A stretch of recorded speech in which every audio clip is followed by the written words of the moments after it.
This was an excellent chapter of Heroes because the first half dealt with like some super interesting stuff, and then the second half was like some pure great action. So with that said, let's get into the interesting stuff about this chapter, aka the first half. So at the beginning, we learn that this dude, I can't even remember his name, so I'm gonna call him Mashima, because that's basically who this character is. He's like an exaggerated version of Hiro Mashima. He's Hiro Mashima if he was a Greek god and he was all about writing, right? And he also shared a temple with a whole bunch of other mangaka who were also basically Greek gods, okay? Now, the reason why I find this first half so interesting is not because we learn that this dude is the creator of Rave Master and Fairy Tail and Eden Zero inside of this universe. And it wasn't even like the cool mangaka as like Greek gods type of thing. What was interesting to me is that we kind of got a little bit of a look inside of Hiro Mashima's psyche. And what I mean by that is that since this dude is basically an exaggerated version of Mashima,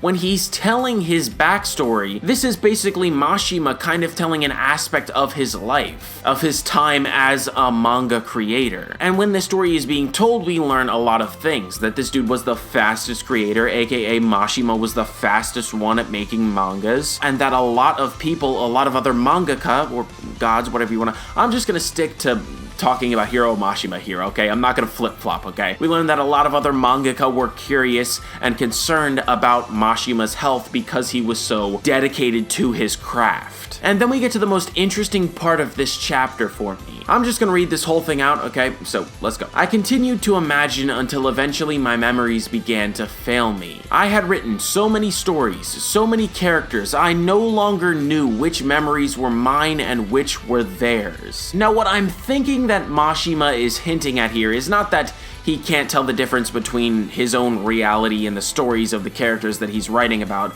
because if that was the case, then he needs to go see a therapist or a psychiatrist or somebody, because that's not healthy.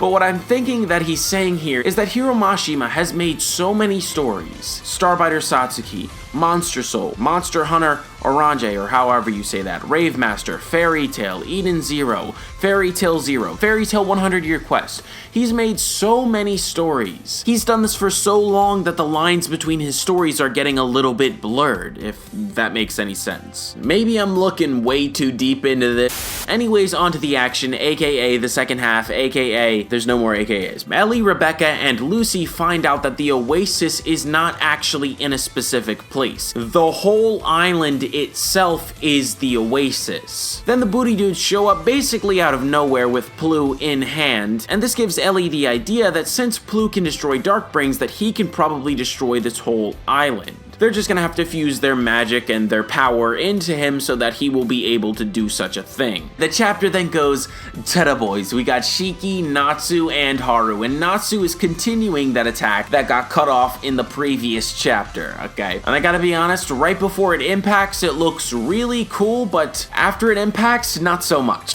Also, what happens next I find absolutely hilarious, because somebody in the comment section of my previous Heroes video was going off about how they don't like Genesis because he's basically just a copy of Jalal. He has nothing really unique about him. He was saying how Genesis just uses this attack and this attack and this attack and this attack, and he was like, what's next? Is Genesis gonna use Grand Chariot? And then in the very next chapter, this dude hits the 7 stars, pass your judgment, Grand Chariot.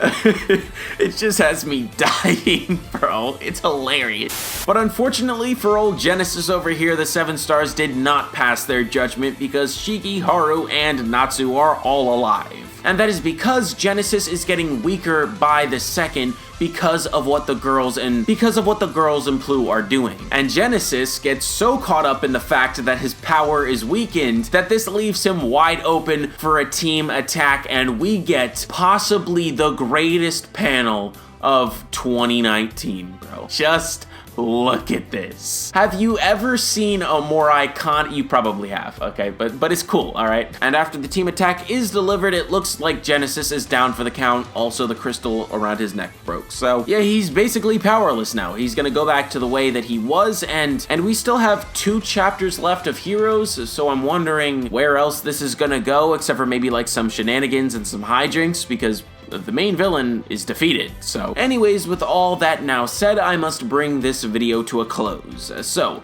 thank you all very much for watching. I hope that you all enjoyed. If you did, make sure to like, comment, and subscribe, and I will see you all in the next one. Peace out, everybody!